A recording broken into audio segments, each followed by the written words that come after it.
Welcome to the Alyosha Society, my friends, where we are pursuing truth and beauty and goodness through great literature. This video is primarily intended for the members, my members of the Alyosha Society. But if you're watching and you're not a member, come on in. You're welcome. Glad you're watching. I want to do two separate videos, one on Nikolai Gogol and the other on Franz Kafka. Why are we doing that? Well, it is currently May of 2023. We are going to be studying the short stories of Nikolai Gogol and Franz Kafka, alternating back and forth. What I want to do is give you guys, the members of the Alyosha Society, a little intro. Who are these authors? We have read no Gogol. We've talked about Gogol a little bit when we did Dostoevsky, and we have not read any Kafka yet. So I want you to know who these folks are, when they lived, what motivated them, and then maybe more importantly, what to look for as you read their stories. So let's get right to it. The first thing you probably want to check out there are the dates for Nikolai Gogol. What do you notice? Well, Gogol died right before his 43rd birthday. So 42 years old, very young, very young. So keep that in mind as we look at the timeline of Nikolai Gogol. All right, get a good look there of what Gogol looks like, because I'm going to pretend to be Gogol, sort of, as we go through this timeline. He was born in 1809, so just a little context there. What's going on in the rest of the world at 1809? Most of you watching this video are probably citizens of the United States of America.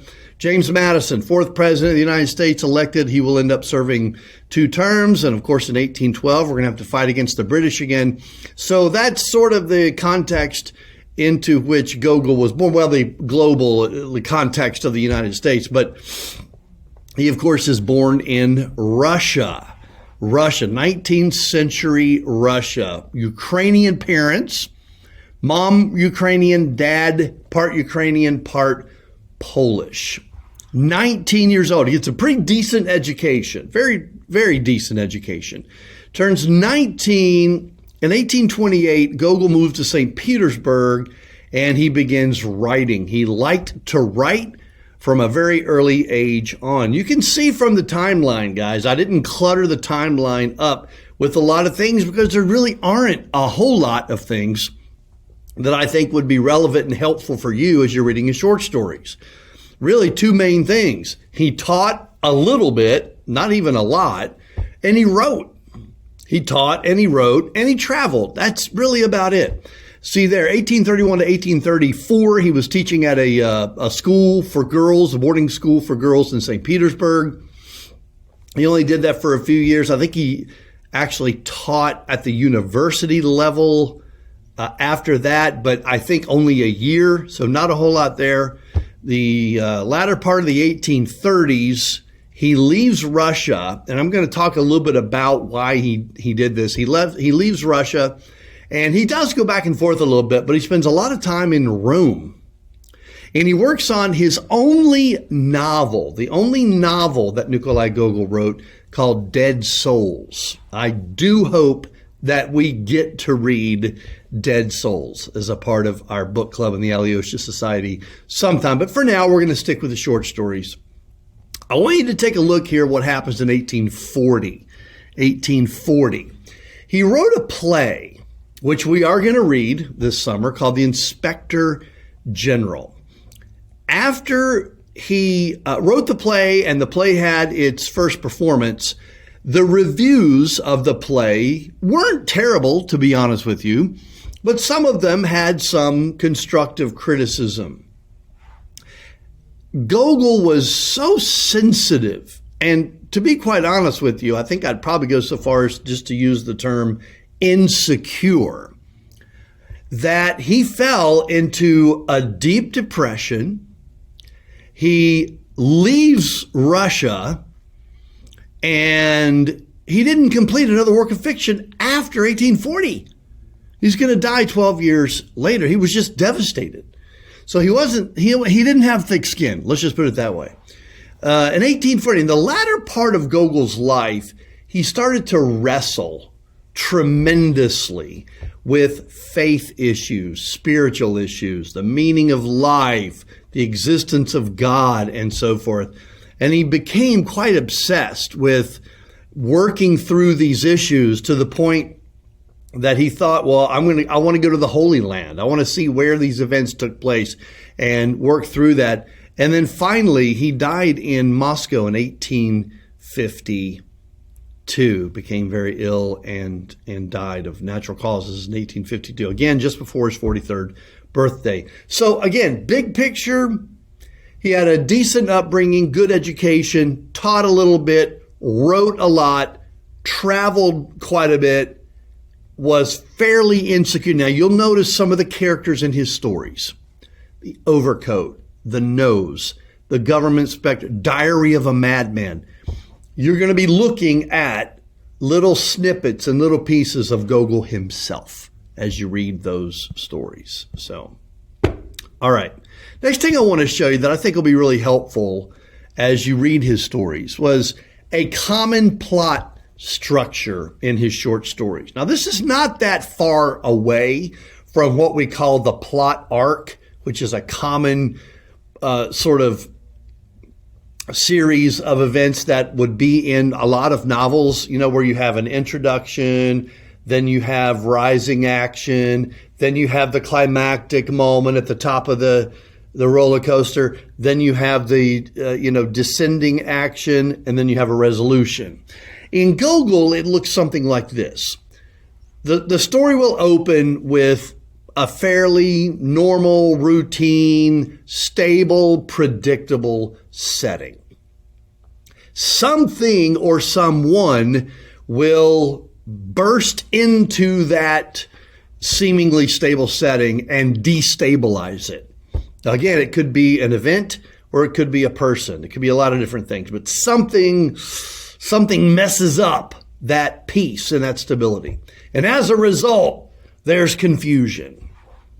And at the end, as a result of this confusion, there's a fundamental change. The main difference that I see here in this plot structure that Gogol commonly uses is that, the common plot arc will have a resolution of some kind. That resolution isn't necessarily a fundamental change of some kind. So this is a slightly different take on the standard plot arc. So what I want you members to look for is this basic 4-step structure when you read a story. It's fairly predictable.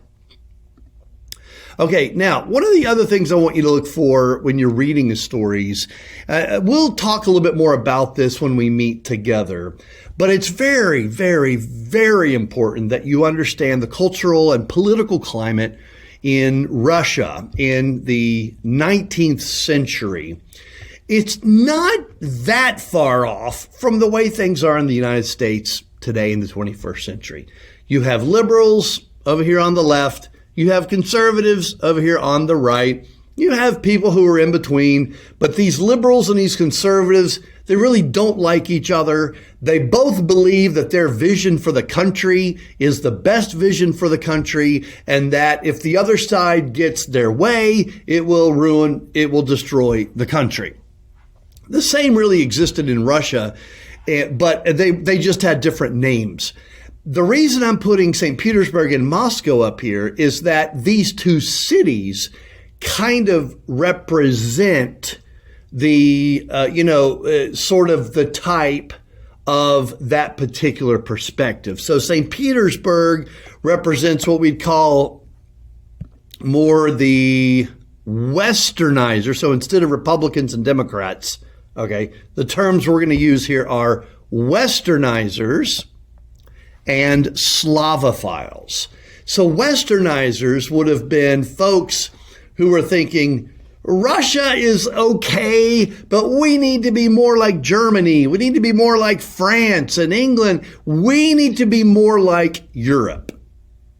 And what that sometimes involved was embracing Enlightenment, specifically French Enlightenment ideals, the exaltation of reason, maybe a shift away from those old, outdated views of believing in the Bible and Orthodox Christianity and so forth. So the Westernizers would have been the equivalent for us, more on the side of the liberals or progressives, depending on how far in that direction, the person would be. Moscow represented, however, the heart and soul of Russia.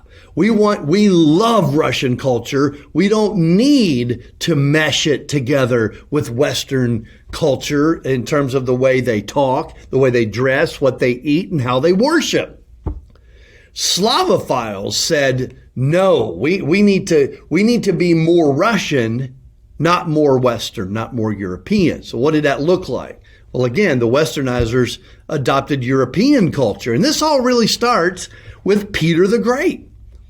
In the early 1700s, the early 18th century, Peter the Great, the Tsar of Rome at that time, wanted to bring in all kinds of technology and culture and so forth from Europe and bring it together to sort of usher, Russia into the modern world. The Slavophiles pushed against that.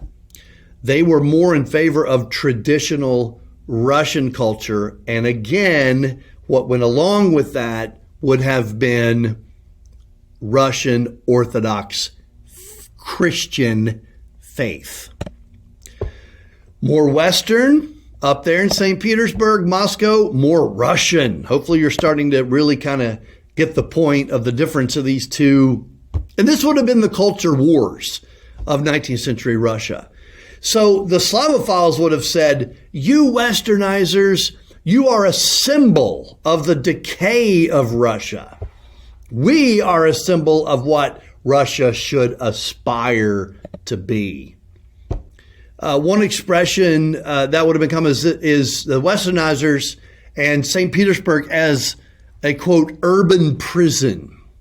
Something you can't break out of, something that's more weighing you down rather than bringing you free. You think it's going to bring you freedom to be more like the West and more like Europe, but it's really an urban prison. And the Slavophiles said, we are the only hope for Russia. The Slavophilic worldview is the only hope for Russia. And Moscow is going to be the bastion of hope for Russia's future, not St. Petersburg and all that they stand for. Today, I don't know. We don't really have an equivalent of this in the United States today. You might put Los Angeles or New York City or Chicago or, I don't know, Philadelphia, maybe some very progressive city out there and say, well, that's kind of the St. Petersburg. And then, I don't know. You'd have to pick some very conservative, traditional city to be the Moscow of today. But it really is kind of the same battle.